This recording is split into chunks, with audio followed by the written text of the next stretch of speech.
Ni siku ya pili ya mashambulizi baina ya Irani na Israel kwa kushirikiana na Marekani, ambapo leo hii jeshi la mapinduzi la Irani limesema Jumapili limezindua mapema wimbi jipya la mashambulizi dhidi ya adui baada ya mashambulizi ya Israel na Marekani ambayo yalimuua kiongozi mkuu wa jamhuri ya nchi hiyo Ayatollah Ali Khamenei, wakisema muda mfupi uliopita mawimbi ya 7 na ya 8 ya operesheni Honest iliyopewa kwa jina la Ahadi ya 4 dhidi ya adui yalizinduliwa kwa kiwango kikubwa. Walinzi walisema katika taarifa iliyotolewa na vyombo vya habari vya ndani ya nchi hiyo bila kutaja malengo, ambapo awali taarifa zilieleza kwamba katika mji mkuu wa Israel Tel Aviv wamepiga maeneo kadhaa na kusababisha zaidi ya vifo 14 huku zaidi ya 25 wakijeruhiwa, ambapo bado idadi inaendelea kuongezeka kulingana na utafutaji wa waokozi katika eneo hilo Tel Aviv. Kwingine ni nchi za Mashariki ya Kati nyingine ambazo walisikia milipuko mipya katika miji ya Ghuba ya Dubai, Abu Dhabi, Doha na Manama, huku Irani ikiendelea na kampeni yake ya kulipiza kisasi kwa siku ya pili mfululizo, ambapo baadhi ya waandishi wa habari wa vyombo vya kimataifa walisikia milipuko kadhaa huko Dubai, huku wakazi wa Abu Dhabi wakiripoti milipuko mikubwa zaidi na ving'ora vilisikika katika eneo la Manama, ambapo waandishi wa habari pia wanasema hali ya mambo ni mbaya zaidi baada ya uharibifu mkubwa wa mashambulizi ya Iran katika nchi ya Qatar. Hata hivyo, katika taifa la Israeli, msemaji wa jeshi la IDF Efi Defrin amesema Waisraeli wawili wengine pia wameuawa katika shambulio kubwa la kulipiza kisasi la Iran, ambapo katika taarifa yake fupi Defrin amesema ingawa tuna operesheni kubwa za mifumo ya ulinzi wa anga ya IDF, bado si jambo la kutathminika. Amewasihi watu kote nchini Israeli kufuata maagizo kutoka kwa mamlaka na kujificha panaposhambuliwa. Defrin amesema IDF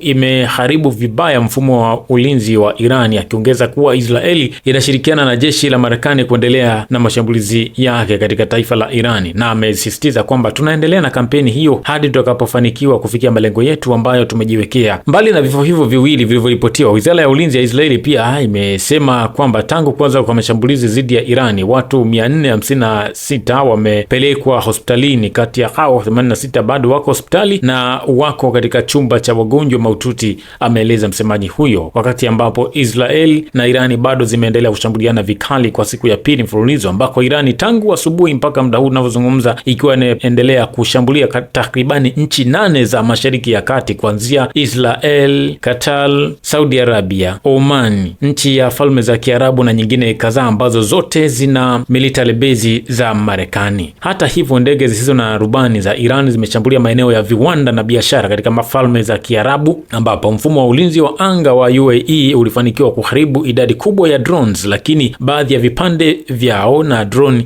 vilifanikiwa kupenya kwenye maeneo ya miji, kupelekea moto na uharibifu mdogo wa mali kwenye baadhi ya maeneo, ikiwemo kwenye barabara kubwa ya eneo hilo. Hata hivyo, hakuna taarifa rasmi ya vifo, lakini baadhi ya watu wamejeruhiwa kwa kiasi kidogo. Mashambulizi haya yanajiri katika hali ya mvutano wa kikanda, huku UAE ikisema kuwa itaendelea kulinda usalama wa raia na mali zao. Wakati hayo akiwa yanaendelea na taarifa za kuuawa kwa kiongozi mkuu wa Iran Ayatollah Ali Khamenei, Baraza la Ushauri la Ufasaha la Irani limetangaza kuwa Ayatollah Ali Reza Arafi kuwa kiongozi mkuu wa mpito wa Irani kufuatia kifo cha kiongozi wake mkuu Khamenei aliyeripotiwa kuuawa katika mashambulizi ya Marekani na Israeli. Kwa mujibu wa msemaji wa baraza hilo Mohsen Dehvani, Arafi mwenye umri wa miaka 67 ataongoza baraza la uongozi wa muda likishirikiana na Rais Masoud Pezeshkian na jaji mkuu Ghoram Mohsen Eljei. Arafi ni mtoto wa kiongozi aliyefariki Ayatollah Ali Khamenei. Hata hivyo, atakuwa na jukumu jipya la kuiongoza taifa hilo kwenye kipindi hiki kigumu. Aliteuliwa kuingia katika baraza la uangalizi mwaka 2019 na Khamenei mwenyewe.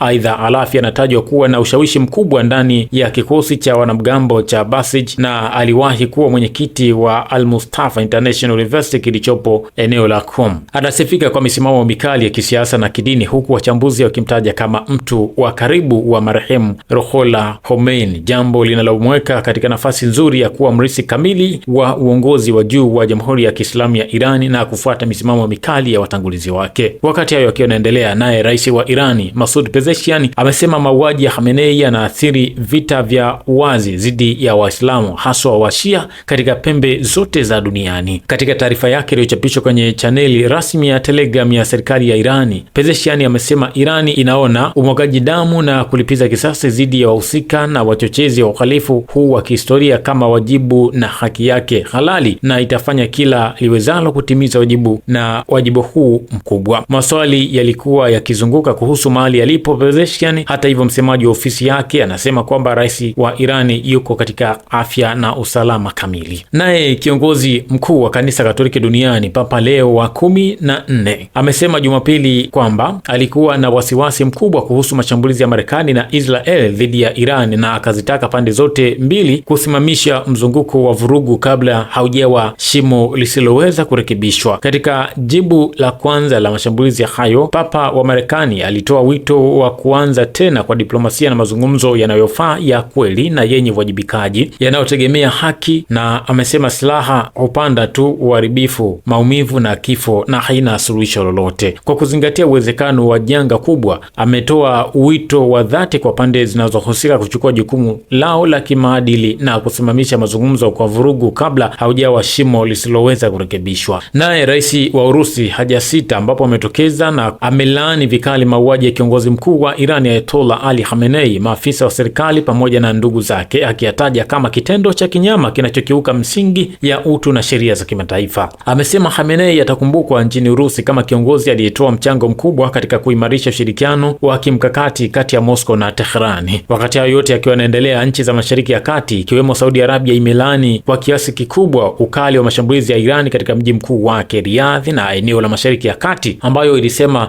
yalizuiliwa kwa mafanikio makubwa. Wizara ya mambo ya nje ya Saudi Arabia imesema katika taarifa yake Jumapili kwamba mashambulizi hayo yalitokea licha ya mamlaka ya Iran kujua kwamba ufalme ulikuwa umethibitisha kuwa hautaruhusu anga yake au eneo lake kutumika kulenga Iran. Mwanadiplomasia wa Saudi Arabia aliambia shirika la habari la AP Associated Press kwamba ujumbe umewasilishwa kwa uongozi wa Irani kwa lengo la kuzuia mashambulizi ya makombora ya ndege zisizo na rubani za Iran dhidi ya Saudi Arabia. Ujumbe huo uliwasilishwa kwa waasi wa Houthi unaoungwa mkono na Iran nchini Yemen. Mwanadiplomasia huyo alisema, akizungumza kwa sharti la kutotajwa jina kwa sababu mtu huyo hakuwa na mamlaka kamili ya kujadili swala hilo hadharani. Na kwingineko, ni maelfu ya waombolezaji wamekusanyika katika mji wa kihistoria wa Isfahan nchini Iran kutoa heshima kwa kiongozi mkuu aliyeuawa Ayatollah Ali Khamenei. Video iliyochapishwa na kituo cha televisheni cha serikali ya Iran kinachotangaza kwa Kiingereza Press TV ilionyesha umati mkubwa wa watu wakiwa wamekusanyika katika uwanja wa Nakshi El Janan wakiwa wanalia na kuomboleza. Mapema Jumapili pia serikali ilithibitisha kifo cha Khamenei kufuatia shambulizi la pamoja la Marekani na Israel lililofanyika mjini Tehran Jumamosi asubuhi. Kuuawa kwa Ayatollah Ali Khamenei kulikofanywa na Marekani pamoja na Israel kumesababisha maandamano katika mji mkuu wa Iraq Baghdad, ambapo waandamanaji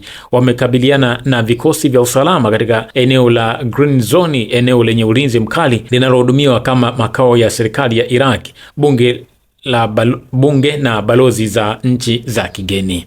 Video zimeonyesha waandamanaji wakipeperusha bendera na kupaza sauti za kauli mbiu. Mashuhuda wanasema waandamanaji walikuwa wakijaribu kujikusanyia ili kuvamia ubalozi wa Marekani uliopo katika eneo hilo la Baghdad. Video pia zinazoonyesha waandamanaji wakijaribu kuzuia magari katika mzunguko wa barabara karibu na lango linaloelekea Green Zone. Kwingineko, nchini Uingereza, sherehe zimeibuka jijini London baada ya habari za kifo cha kiongozi mkuu wa Iran Ayatollah Ali Khamenei, ambapo wakimbizi wa Kiirani na Waisraeli walikusanyika wakisikiliza muziki wa Kiyahudi. Nako nchini Marekani, mwenyekiti wa kamati ya ujasusi ya Seneti ya Marekani anasema kipaumbele cha kampeni ya kijeshi dhidi ya Irani ni kulenga ghala kubwa la makombora la Irani. Mrepublikani Tom Cotton wa Arkansas ameiambia CBS News, amesema tukabiliane na taifa, makombora hayo yanawatishia wanajeshi wa Marekani kuanzia kambi hadi bahari ya Hindi hadi Ulaya Magharibi. Amesema tunazuia mengi yao yasifyatuliwe kabla Irani haijayafyatua. Ni rahisi zaidi kumuua mpiga mishale ardhini kuliko kufyatua mishale yake kutoka angani, alisema katika mahojiano na televisheni ya CBS. Wakati hayo yanajiri, bado hali imekuwa tete zaidi katika eneo hilo la Mashariki ya Kati, ambapo Irani ikiwa inashambuliwa kutoka pande zote, nayo ikijaribu kujibu kwa takribani nchi 8 za Mashariki ya Kati. Tutaendelea kuleta ripoti kwa kadri zitakavyotufikia. Hii ni Msasa Media, Msasa kisa